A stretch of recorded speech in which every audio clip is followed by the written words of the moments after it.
ဒီရေကန်ကိုကြားသွားတဲ့ဒေးဆန်တွေဟာကြောက်ရွံ့လို့ဖြစ်သွားစေပါတယ်အင်တာနက်ပေါ်မှာဒီရေကန်ကိုအသက်ကိုကြောက်ရွံ့အဖြစ်ပြောင်းလဲပြတဲ့ရေကန်လို့တော့ခေါ်ကြပါတယ်ဒါပေမဲ့ဒီရေကန်ကဒီလောက်ထိအန်ဒီရများတာလားဒါမှမဟုတ်လူသားတွေနားလမှုလွေးနေတာလားဆိုတာကိုဒီနေ့ဗီဒီယိုမှာပြောပြပေးပါမယ် Left Nile လို့ခေါ်တဲ့ဒီရေကန်ကြီးဟာအာဖရိကတိုက်တဇနီးယားမြောက်ပိုင်းမှာတည်ရှိပြီးကညာနိုင်ငံနဲ့နှိစက်တဲ့နေရာမှာရှိပါတယ်ဒီရေကန်ရဲ့ထူးခြားချက်ကတော့ရေဟာတစ်ခါတည်းအနီရောင်လီမိုရောင်ဖြစ်ပြောင်းလဲနေတတ်တာပါဒီရောင်တွေဟာသွေးမဟုတ်ပါဘူးရေထဲမှာပေါက်ရတဲ့သိငယ်တဲ့ရေကြီးနဲ့အနုစေဝတွေကြောင့်ဖြစ်လာတာပါဒါပေမဲ့ Left Nile ကိုကဘာကျိုစေခဲ့တာကတော့ကြောက်ရွံ့ဖြစ်သွားတဲ့ငှက်တွေရဲ့ဓာတ်ပုံတွေကြောင့်ပါ2013ခုနှစ်မှာဓာတ်ပုံဆရာ Nick Brand ရိုက်ကူးခဲ့တဲ့ဓာတ်ပုံတွေဟာကဘာအနက်ပြန့်နှံ့သွားပြီးလူအများကဒီရေကန်တွေကိုကျသွားတာနဲ့ရှက်ချင်းကြောက်ရွံ့ဖြစ်သွားတယ်လို့ယုံကြည်ခဲ့ကြတာပါဒါပေမဲ့တကယ်တမ်းအမှန်တော့အဲ့ဒီလိုမဟုတ်ပါဘူး Nick Brand ရဲ့ရေမှာစားတဲ့နဲ့ alkaline ဓာတ်တွေအလွန်များပြီးအမိုနီယာတန်ဆန်ဆေးလိုပဲအခြေအနေမျိုးရှိပါတယ်ဒီရေကန်မှာတည်ဆုံသွားတဲ့ဒေးဆန်တွေဟာ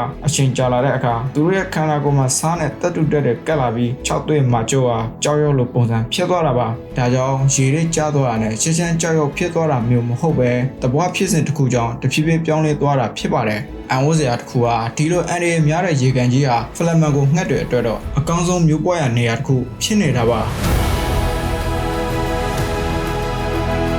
နေ့စဉ်ဖလက်မန်ကိုတန်ပေါင်းများစွာဟာလက်ခနရန်ကိုလာရပြီးအိုးကြပါတယ်။ဘာကြောင့်လဲဆိုတော့ဒီရေကန်ရဲ့ပြန့်ထန်တဲ့ရေကြောင့်တာရီတိတ်ဆန်အများစုဟာဒီရေကန်သားကိုမလာရဲကြပါဘူး။ဒါကြောင့်ဖလက်မန်ကိုငှက်တွေအတွက်တော့လုံခြုံတဲ့သဘောအိမ်တစ်ခုလိုဖြစ်နေတာပါ။ဒါဆိုဖလက်မန်ကိုငှက်တွေကဘာလို့နေထိုင်နေတာလဲဆိုတာပါ။တကယ်တော့ဖလက်မန်တွေရဲ့ခြေထောက်ဟာထူသေးပြီးမာကျိုးတဲ့အရေပြားနဲ့အကြေးခွင်တွေရှိတာကြောင့်အယ်ကာလိုင်းရေကိုတည့်ရက်ခံနေတာဖြစ်ပါတယ်။နောက်ပြီးလက်နရမှာပေါက်တဲ့ရေကြီးအများစုဟာဖလက်မန်ကိုငှက်တွေအတွက်အဓိကအစားအစာဖြစ်နေပြီးဒီအစားအစာကြောင့်ပဲဖလက်မန်ကိုတွေဟာပန်းရောင်အမွှေးတွေကိုပိုင်ဆိုင်လာကြတာဖြစ်ပါတယ်။ Left Nile ရဲ့ရေအပူချင်းကလည်းတစ်ခါတရံ60 degree centigrade နီးပါးအထိမြင့်တက်နိုင်တာမို့ရေအပူချင်းမြင့်တက်ခြင်းနဲ့စားတဲ့အလွန်မြင့်ခြင်းတို့ကြောင့်ဒီနေရာမှာသက်ရှိအများစုအတွက်အသက်ရှင်ဖို့အလွန်ခက်ခဲတဲ့ပတ်ဝန်းကျင်တစ်ခုဖြစ်နေတာပါ။တကယ်တော့ Left Nile ဟာဒေးဆန်တွေကိုမှုပင်ရနဲ့ကြောက်ရွံ့အဖြစ်ပြောင်းပြနိုင်တဲ့ရေကန်မဟုတ်ပါဘူး။ဒါပေမဲ့သဘောရဲ့ထူးခြားတဲ့ဓာတုဖွေးစည်းမှုကြောင့်တည်ဆုံသွားတဲ့ဒေးဆန်တွေကိုကြောက်ရွံ့လိုပုံစံဖြစ်အောင်ပြောင်းလဲစေနိုင်တဲ့